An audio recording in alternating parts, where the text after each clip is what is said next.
আসসালামু আলাইকুম। জয়যাত্রা টেলিভিশনের জেলা বার্তায় আপনাদের স্বাগত জানাচ্ছি। আমি টিনা আফরোজা। পুরো সংবাদ শুরু করব, তবে তার আগে জানিয়ে দিচ্ছি বার্তা শিরোনামগুলো।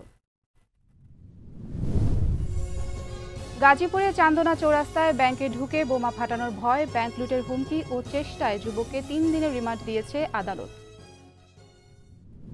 ইউরোপের গ্রিসে দুর্বৃত্তদের গুলিতে খুন, হবিগঞ্জে নবীগঞ্জে 2 রেমিটেন্স যোদ্ধা, মরদেহ ফেরাতে সরকারের সহযোগিতা চান পরিবারগুলো।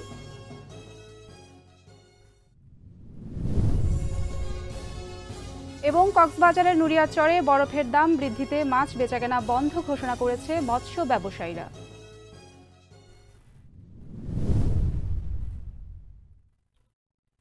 এতক্ষণ শুনছিলেন জেলা বার্তা শিরোনাম, এবার থাকছে বিস্তারিত। গাজীপুর মহানগরীর চান্দনা চৌরাস্তায় বুধবার দুপুরে প্রাইম ব্যাংক লিমিটেডে ঢুকে শাখা ম্যানেজারকে বোমা ফাটানোর ভয় দেখিয়ে ব্যাংক লুটের হুমকি ও চেষ্টায় অভিযোগে এক যুবককে গ্রেফতার করেছে পুলিশ। গাজীপুর থেকে সহকর্মী তানজিদ আশরাফ জানান, এ সময় আতঙ্ক ছড়িয়ে পড়ে ব্যাংক কর্মকর্তা কর্মচারীদের মধ্যে। গাজীপুর মেট্রোপলিটন পুলিশের ভারপ্রাপ্ত কমিশনার মোহাম্মদ আজাদ মিয়া জানান, পুলিশ যুবককে আটক করে বাসন থানা পুলিশের কাছে স্থানান্তর করেছে।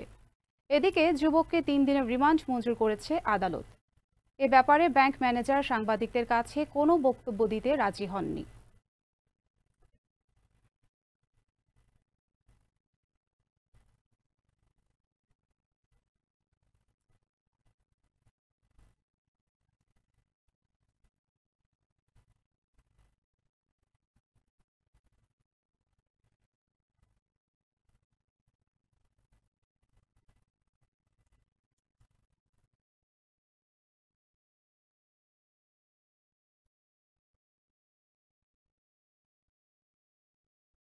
গাজীপুর চৌরাস্তায় প্রাইম ব্যাংকে একটা ব্যাগ সহ এক লোক ঢুকে ম্যানেজারের রুমে তাকে জিম্মি করার চেষ্টা করতেছে।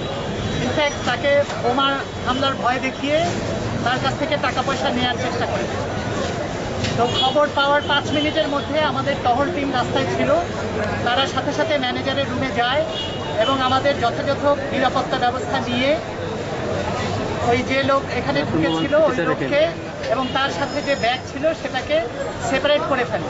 তারপরে আমরা ঢাকার CTTC, counter terrorism and transnational crime, এদের যে বোম ডিসপোজাল ইউনিট আছে তাদের সাথে আমরা যোগাযোগ করি।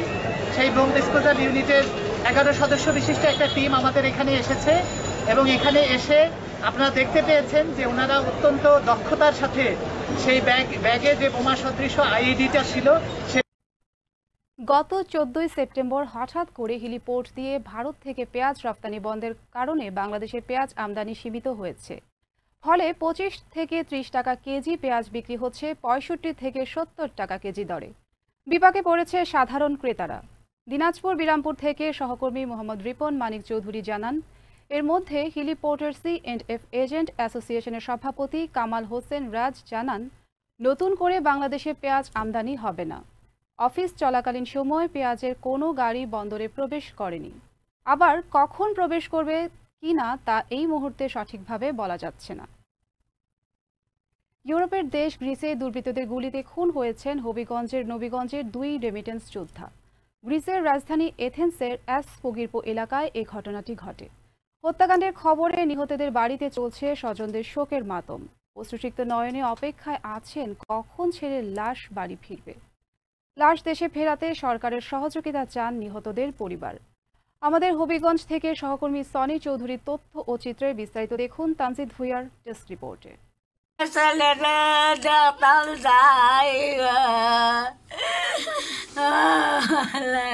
পরিবারের সচ্ছলতা ফেরাতে দীর্ঘদিন ধরে ইউরোপের দেশ গ্রিসে বসবাস করছিলেন হবিগঞ্জের নবীগঞ্জ উপজেলার কামরাখাই গ্রামের আব্দুর রাজ্জাকের ছেলে আব্দুল মমিন ও একই গ্রামের নূর হোসেনের ছেলে শাহিন মিয়া। আব্দুল মমিন প্রায় 14 বছর ধরে প্রবাসে বসবাস করছেন।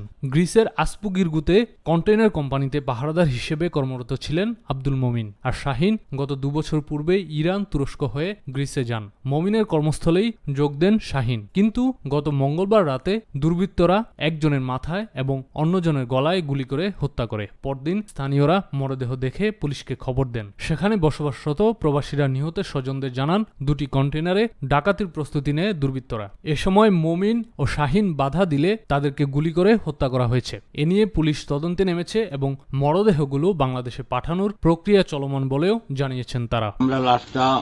আমরা দেশে আনা হয় আর কি। আমি সরকারের কাছে আমার বিশেষ অনুরোধ, আকুল আবেদন, ছেলে সন্তানের পক্ষ থেকে তারা যদি সরকারের মাধ্যমে লাশটা আনা হয় তা আমরা খুশি হইব বা ছেলে সন্তানও একটা বুঝ দেওয়া হইব। আমার আব্বু আব্দুল মমিন, উনি গ্রিস মারা গেছেন।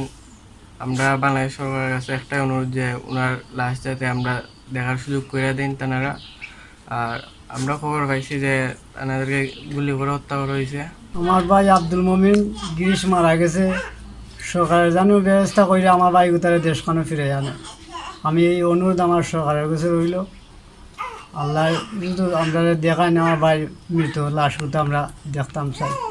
দেশে লাশ আনার ব্যাপারে সরকারের হস্তক্ষেপ কামনা করেছেন স্বজনরা। 7 বছর আগে আমার ছেলে বিদেশ গেছে, অঘটন করছে। সরকারের কাছে আমি দাবি চাই কি আমার ছেলের লাশ দেশ বস্তু। বাচ্চাটারে আমি দেশ আনতাম, আমি দেখতাম আমার বাচ্চাটারে সেটাই মারছে, আমি হইতাম বিচার চাই। লাশ দেশে ফেরাতে সরকারিভাবে প্রয়োজনীয় ব্যবস্থা গ্রহণ করা হবে বলে জানিয়েছেন নবীগঞ্জ উপজেলার নির্বাহী কর্মকর্তা শেখ মহিউদ্দিন। নবীগঞ্জের 2 অধিবাসী জনাব আব্দুল মমিন এবং জনাব শাহিন মিয়া আমাদের কাছে তথ্য এসেছে যে উনি গুলিতে মারা গিয়েছেন ডাকাত দলের সদস্যের দ্বারা। এটির জন্য উপজেলা প্রশাসনের পক্ষ থেকে আমরা আন্তরিকভাবে শোক সন্তপ্তদের পরিবারের প্রতি সমবেদনা জানাচ্ছি। আমাদের এই নিহত পরিবারের সকল যারা মারা গিয়েছেন তাদেরকে আনার জন্য প্রয়োজনীয় যে ব্যবস্থার জন্য আমরা মন্ত্রণালয় সহ জেলা প্রশাসনের মাধ্যমে যে প্রস্তুতি করা দরকার সেটা আমরা দ্রুত করার জন্য উপজেলা প্রশাসন সার্বিক সহযোগিতা করব। বাবা হত্যার বিচারের দাবি করে তারা দেশে লাশ আনার ব্যাপারে সরকারের হস্তক্ষেপ কামনা করেছেন। লাশগুলো দ্রুত দেশে এনে প্রিয়জনের মুখ শেষ দেখা দেখতে অপেক্ষায় রয়েছেন নিহতের স্বজনেরা।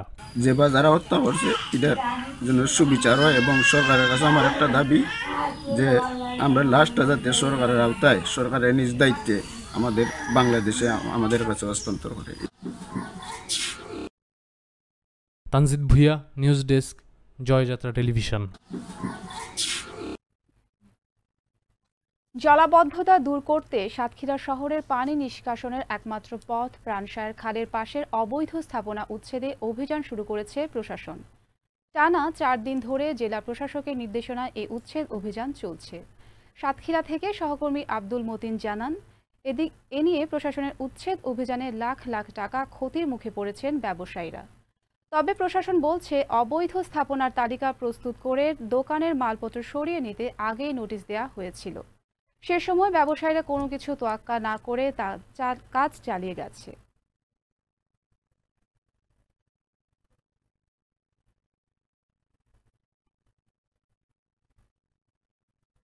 ঘরে ঘরে বিদ্যুতায়ন জাতির জনকের স্বপ্ন পূরণ স্লোগানকে সামনে রেখে কুড়িগ্রামের নাগেশ্বরীতে 850 পরিবারের বিদ্যুৎ সংযোগ উদ্বোধন করা হয়েছে। কুড়িগ্রাম নাগেশ্বরী থেকে সহকর্মী শফিকুল ইসলাম শফি জানান, বেরুবাড়ি ইউপি চেয়ারম্যান আব্দুল মোতালেবের সভাপতিত্বে উপজেলা চর বেরুবাড়ি বিদ্যুৎ সংযোগের উদ্বোধন করেন প্রধান অতিথি এমপি আসলাম হোসেন সওদাগর। এ সময় আরও উপস্থিত ছিলেন নির্বাহী প্রকৌশলী বিদ্যুতায়ন বোর্ড ঢাকার খাদেমুল ইসলাম, সাবেক vice chairman Abdul Aziz, AGM কম রিফাত বিন রফিক। উদ্বোধন শেষে চেয়ারম্যান মোতালেবের উদ্যোগে গাছের চারা বিতরণ করা হয়।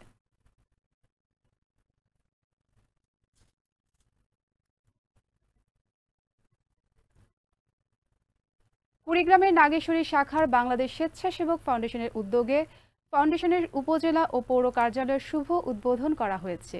এ সময় উপজেলা ভাইস চেয়ারম্যান আমিনা বেগম ও বিশিষ্ট ব্যবসায়ী হারিসুল বাড়ি রনিকে নাগেশ্বরী স্বেচ্ছাসেবক ফাউন্ডেশনের স্থানীয় উপদেষ্টা হিসেবে বরণ করা হয়। কুড়িগ্রাম নাগেশ্বরী থেকে সহকর্মী শফিকুল ইসলাম শফি জানান, এ সময় উদ্বোধক হিসেবে ছিলেন অতিরিক্ত প্রধান স্বেচ্ছাসেবক এম রশিদ, প্রধান অতিথি কেন্দ্রীয় সহপ্রধান জাহিদুল ইসলাম খান জাহিদ, উপজেলা প্রধান মুজাফফর হোসেন ও বিভিন্ন উপজেলার প্রধান স্বেচ্ছাসেবক বৃন্দ।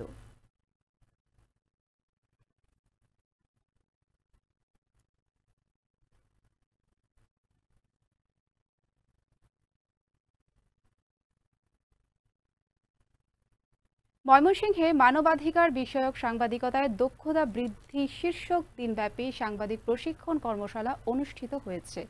ময়মনসিংহ ব্যুরো চিফ রবিউল রবি জানান, ময়মনসিংহ প্রেস ক্লাব মিলনায়তনে বাংলাদেশ মানবাধিকার সাংবাদিক ফোরাম BMSF আয়োজিত কর্মশালার উদ্বোধন করেন বিভাগীয় কমিশনার কামরুল হাসান।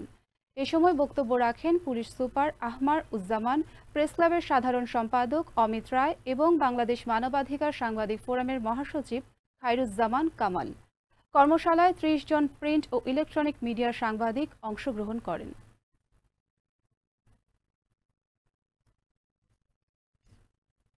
করোনাকালীন মহামারীতে নীলফামারীর সৈয়দপুরে সাব রেজিস্ট্রি অফিসের দলিল লেখকদের কক্ষে গ্রাহক সহ কেউ স্বাস্থ্যবিধি মানছে না। অফিসে গিয়ে দেখা যায় দলিল লেখকরা তাদের অফিসে মানুষজনদের দলিল লেখালেখি সহ বিভিন্ন পরামর্শ দিচ্ছেন স্বাস্থ্যবিধির তোয়াক্কা না করে। নীলফামারী সৈয়দপুর থেকে সহকর্মী আবু বিন আজাদ জানান, এ নিয়ে কথা হলে সৈয়দপুর দলিল লেখক সমিতির সভাপতি মোকসেদুল হক জানান, আমরা স্যানিটেশনের যাবতীয় জিনিস রাখলেও এখন করোনা নেই বলে কোনো সাবধানতা অবলম্বন করছে না মানুষজন। উপজেলা সাব রেজিস্ট্রার মিজানুর রহমান বলেন, স্বাস্থ্যবিধি মেনে দলিল সম্পাদনের কাজ করতে বলা হয়েছে।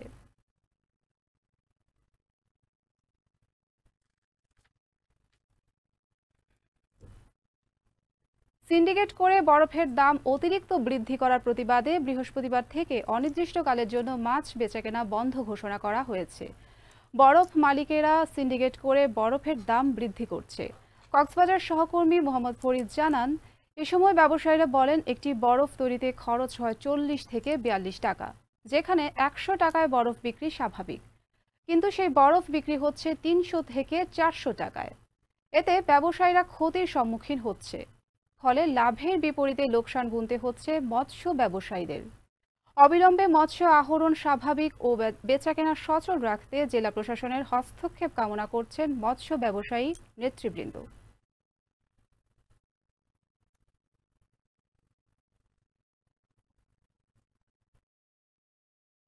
সুবিধা পাই, ভালো পাই, ওখান থেকে আমি বড় মানি আমার মাছগুলো সংরক্ষণ করতে হবে। আমি প্রশাসনের কাছে জোর দাবি জানাচ্ছি, আমাদেরকে বাইরে থেকে বড় বানান অনুমতিটা প্রশাসনের পক্ষ থেকে, সরকারের পক্ষ থেকে দেওয়া হোক। ইলিশের ফুল সিজনে থাকার কারণে ইলিশ মাছ সহ অন্যান্য যে সাগরের মাছগুলো আছে সেগুলো আসলে প্রচুর পরিমাণে এখানে ল্যান্ডিং হচ্ছে। আর ল্যান্ডিং হওয়ার কারণে বরফের যে চাহিদা, সে চাহিদাটা আছে, তবে আর একটু বেশি হলে বোধহয় ভালো হতো। তো আমি দুপক্ষকে বলবো যে আপনারা যদি বসে সমস্যার সমাধান করেন সবচেয়ে। কুমিল্লার নাঙ্গলকোট পৌরসভার সম্ভাব্য মেয়র পদে প্রার্থী উপজেলা আওয়ামী লীগের সাধারণ সম্পাদক অধ্যক্ষ আবু ইউসুফ মোটরসাইকেল শোডাউন ও মতবিনিময় সভা করেছেন। নাঙ্গলকোট থেকে সহকর্মী মোহাম্মদ ওমর ফারুক জানান, তিনি আগামী পৌর নির্বাচনে মেয়র পদে প্রার্থী হচ্ছেন। দলীয় নেতাকর্মীকে সাথে নিয়ে ব্যাপক গণসংযোগ করেন। আবু তাহেরের সভাপতিত্বে ও উপজেলা আওয়ামী লীগের দপ্তর সম্পাদক শাহ মোহাম্মদ খোরশেদ আলমের পরিচালনায় প্রধান অতিথির বক্তব্য রাখেন উপজেলা আওয়ামী লীগের সাধারণ সম্পাদক অধ্যক্ষ আবু ইউসুফ, সাবেক নাঙ্গলকোট ইউনিয়নের আওয়ামী লীগের সভাপতি শাহজাহান মিয়াজি সহ অনেকে।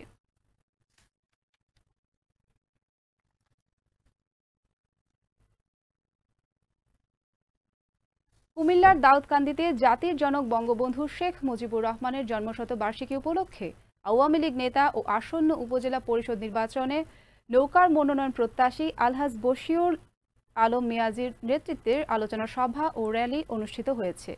দাউদকান্দি থেকে সহকর্মী মোহাম্মদ আলমগীর খান শামীম জানান, প্রধান অতিথি বশিরুল আলম মিয়াজির নেতৃত্বে র্যালি উপজেলার প্রধান সড়ক প্রদক্ষিণ করে। র্যালি শেষে বশিরুল আলম মিয়াজি বঙ্গবন্ধুর স্মৃতির প্রতি গভীর শ্রদ্ধা জানিয়ে বলেন, বঙ্গবন্ধুর আজীবন সাধারণ মানুষের অধিকার আদায়ের জন্য সংগ্রাম করে গেছেন। এ সময় তিনি আরও বলেন, বঙ্গবন্ধুর আদর্শে দেশরত্ন মাননীয় প্রধানমন্ত্রী শেখ হাসিনার নেতৃত্বে দেশকে এগিয়ে নিয়ে যাওয়ার জন্য নেতাকর্মীদের প্রতি আহ্বান জানান।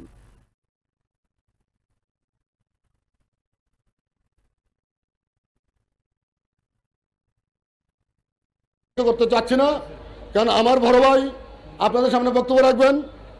তবে আমি আপনাদেরকে এটুকু বলি, মনোনয়ন মনোনয়ন বাংলাদেশ কেন্দ্রীয় আওয়ামী লীগের বিজ্ঞান ও প্রযুক্তি বিষয়ক সম্পাদক জনাব ইঞ্জিনিয়ার আব্দুল সবুর সাহেবের হাতে। একটাই পথ আছে, এই মনোনয়ন। টাঙ্গাইলের মধুপুরে কৃষি সম্প্রসারণ অধিদপ্তরের আয়োজনে রাইস ট্রান্সপ্লান্টার যন্ত্রের মাধ্যমে চারা রোপণ ও চারা বিতরণ কার্যক্রম অনুষ্ঠিত হয়েছে। টাঙ্গাইল মধুপুর থেকে সহকর্মী বাবুল রানা জানান, খরিফ ২-২০২০-২০২১ মৌসুমে রোপা আমন ধান চাষে প্রণোদনা কর্মসূচির আওতায় ট্রেতে উৎপাদিত নাবি জাতের BR-23 রোপা আমন ধানের চারা বিতরণ ও কুবোতা রাইস ট্রান্সপ্লান্টার যন্ত্রের মাধ্যমে রোপণ কর্মসূচি সম্পন্ন হয়েছে। মধুপুর উপজেলা কৃষি কর্মকর্তা কৃষিবিদ মাহমুদুল হাসানের সভাপতিত্বে অনুষ্ঠানের প্রধান অতিথি হিসেবে উপস্থিত ছিলেন অরণখোলা ইউনিয়ন পরিষদের চেয়ারম্যান মোহাম্মদ আব্দুর রহিম। এ সময় বিশেষ অতিথি ছিলেন উপজেলা সিনিয়র মৎস্য কর্মকর্তা মোহাম্মদ আব্দুর রাশেদ, অরণখোলা ইউনিয়নের ১ নং ওয়ার্ডের সদস্য মোহাম্মদ আব্দুল কালাম আজাদ সহ এলাকার কৃষক কৃষানীগণ উপস্থিত ছিলেন। ৭১-এর পরাজিত শক্তিদের সকল ষড়যন্ত্র রুখে দেওয়া হবে বলে ঘোষণা দিয়েছেন গোপালগঞ্জের কোটালীপাড়া উপজেলার মুক্তিযোদ্ধারা। গোপালগঞ্জ কোটালীপাড়া থেকে সহকর্মী মোহাম্মদ জাহিদুল ইসলাম জানান, মুক্তিযোদ্ধাদের সাথে পৌর মেয়র হাজী মোহাম্মদ কামাল হোসেন শেখের মতবিনিময় সভা থেকে তারা এ ঘোষণা দেন।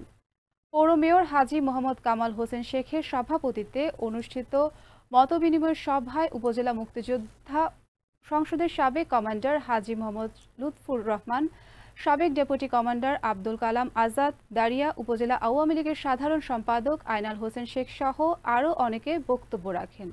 এ সময় মুক্তিযোদ্ধা মোদাসের হোসেন ঠাকুর বলেন, বর্তমান পৌর মেয়র হাজী মোহাম্মদ কামাল হোসেন শেখ একজন বীর মুক্তিযোদ্ধার সন্তান।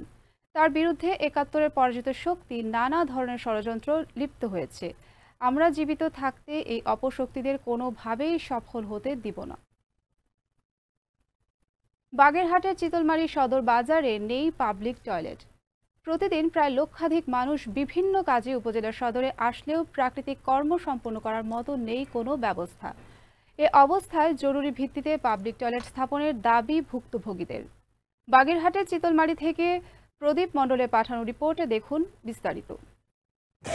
দেশের দক্ষিণ পশ্চিমাঞ্চলের সবজি ও মাছের ভাণ্ডার খ্যাত বাগেরহাট চিতলমারী সদর বাজারে বিভিন্ন এলাকা থেকে প্রতিদিন প্রায় লক্ষাধিক মানুষ আসলেও এখানে নেই ব্যবহার উপযোগী কোনো পাবলিক টয়লেট। ফলে প্রতিদিন এ বাজারে আসা জনসাধারণকে প্রাকৃতিক ডাকে সাড়া দিতে চরম বিপত্তিতে পড়তে হয়।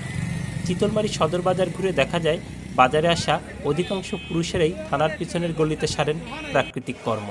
ফলে প্রচণ্ড দুর্গন্ধের কারণে এ রাস্তা দিয়ে যাতায়াত করা কষ্ট হয়ে যায়। কোনো পাবলিক টয়লেট নেই, যাতে আমরা সরকারিভাবে একটা পাবলিক টয়লেট পাইতে পারি। হ্যাঁ, এর জন্য আমরা দাবি করছি। চিতলমারীতে প্রত্যেক দিন লক্ষাধিক পাবলিক আসা যাওয়া করে, কিন্তু চিতলমারীতে কোনো পাবলিক টয়লেটের কোনো সুব্যবস্থা নেই। আমরা একটা পাবলিক টয়লেটের দাবি জানাচ্ছি। আবার অনেকে জরুরি প্রয়োজন মেটাতে ব্যবহার করেন বিভিন্ন মাদ্রাসার টয়লেট, কিন্তু নারীদের জন্য কোনো ব্যবস্থা না থাকায় প্রতিনিয়ত তাদের পড়তে হয় বিব্রতকর অবস্থায়। ফলে তুলনামূলক কম টয়লেট ব্যবহার করায় তাদের মধ্যে বাড়ছে বিভিন্ন স্বাস্থ্যগত সমস্যা। প্রতিদিনে বাজারে লক্ষাধিক মানুষ আসলেও স্থানীয় জনপ্রতিনিধি, প্রশাসন, বাজার কর্তৃপক্ষ পাবলিক টয়লেট নির্মাণ না করায় বাজারে আসা ব্যক্তিদের পড়তে হয় চরম ভোগান্তিতে। উপজেলায় কোনো পাবলিক টয়লেট নাই, আমরা জনগণ দাবি করে একটা পাবলিক টয়লেট হোক, আমরা সবাই যেতে পারি। তবে চিতলমারী উপজেলা নির্বাহী কর্মকর্তা মোহাম্মদ মারুফুল আলম শীঘ্রই বাজার উন্নয়ন তহবিল থেকে নারী ও পুরুষদের জন্য পৃথক দুটি পাবলিক টয়লেট নির্মাণের আশ্বাস দিয়ে বলেন, উপজেলা যে বাজার, সেই বাজারটি আসলে খুব ঐতিহাসিক একটি বাজার। এখানে পার্শ্ববর্তী বিভিন্ন জেলা থেকে, বিশেষ করে গোপালগঞ্জ, পিরোজপুর সহ বিভিন্ন জেলা থেকে মানুষ ব্যবসায়িক পারপাজে এখানে আসে। কিন্তু আমাদের একটি নতুন সমস্যা হলো যে পরিষ্কার পরিচ্ছন্ন শৌচাগার না থাকার কারণে মানুষকে সমস্যার সম্মুখীন হতে হচ্ছে, বিশেষ করে আমাদের মেয়েদের বিব্রতকর অবস্থায় পড়তে হয়। আমি ইতিমধ্যে সিদ্ধান্ত নিয়েছি যে আমাদের বাজার উন্নয়ন যে খাত, সেই খাত থেকে আমরা একটি টয়লেট নির্মাণের চিন্তাভাবনা করেছি। সেখানে একজন কর্মচারী থাকবে, প্রতিদিন পেমেন্ট ভিত্তিক এখানে শৌচাগার ব্যবহার করতে পারবে এবং এখান থেকে যে ইনকাম চিতলমারী বাজারে আসা জনসাধারণ যাতে সুন্দর পরিবেশে তাদের প্রাকৃতিক কর্ম সারতে পারে তার জন্য জরুরি ভিত্তিতে একাধিক পাবলিক টয়লেট স্থাপনের দাবি স্থানীয়দের। চিতলমারী সদর বাজার থেকে প্রদীপ মণ্ডল, জয়যাত্রা টেলিভিশন। সংরক্ষিত বন বাস্তবায়নের উদ্দেশ্যে বন বিভাগ আদিবাসীদের লক্ষাধিক টাকার আবাদি ফসল কেটে উজাড় করছে। এদিকে ভূমি উচ্ছেদ ষড়যন্ত্রের প্রতিবাদে টাঙ্গাইলের মধুপুরের 25 মাইলে মধুপুর সম্মিলিত আদিবাসী ছাত্র জনতার আয়োজনে মানববন্ধন ও প্রতিবাদ সভা অনুষ্ঠিত হয়েছে। টাঙ্গাইল মধুপুর থেকে সহকর্মী বাবুল রানা জানান, টাঙ্গাইলের মধুপুর উপজেলায় শোলাকুড়ি ইউনিয়নের পেগামারিতে বংশ পরম্পরায় আদিবাসীরা বসবাস ও চাষাবাদ করে আসছেন। অভিযোগ উঠেছে সোমবার বিনা নোটিসে বন বিভাগের সহকারী কমিশনার জামাল হোসেন তালুকদারের নেতৃত্বে বাসন্তী রেমার 40% জমির কলা গাছ কেটে ফেলা হয়েছে। প্রতিবাদে আদিবাসী নেতৃবৃন্দরা দাবি করেন অবিলম্বে বন বিভাগের সহকারী কমিশনারকে প্রত্যাহার করতে হবে এবং ক্ষতিগ্রস্ত বাসন্তী রেমাকে ক্ষতিপূরণ সহ সকলকে শাস্তির আওতায় আনতে হবে। এখনকার জেলা বার্তা এটুকুই, তবে তার আগে জানিয়ে দিচ্ছি শিরোনামগুলো আরও একবার। গাজীপুরে চান্দনা চৌরাস্তায় ব্যাংকে ঢুকে বোমা ফাটানোর ভয়, ব্যাংক লুটের হুমকি ও চেষ্টায় যুবককে 3 দিনের রিমান্ড দিয়েছে আদালত। ইউরোপের গ্রিসে দুর্বৃত্তদের গুলিতে খুন হয়েছেন নবীগঞ্জে 2 রেমিটেন্স যোদ্ধা। মরদেহ ফেরাতে সরকারের সহযোগিতা চান পরিবারগুলো। এবং কক্সবাজারের নুরিয়াচরে বরফের দাম বৃদ্ধিতে মাছ বেচাকেনা বন্ধ ঘোষণা করেছে মৎস্য ব্যবসায়ীরা।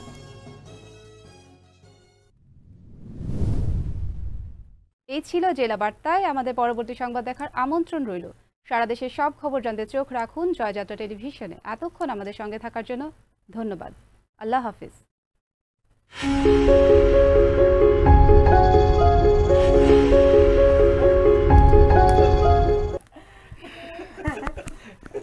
ভয় পাইছো না? ভয় পাইছি।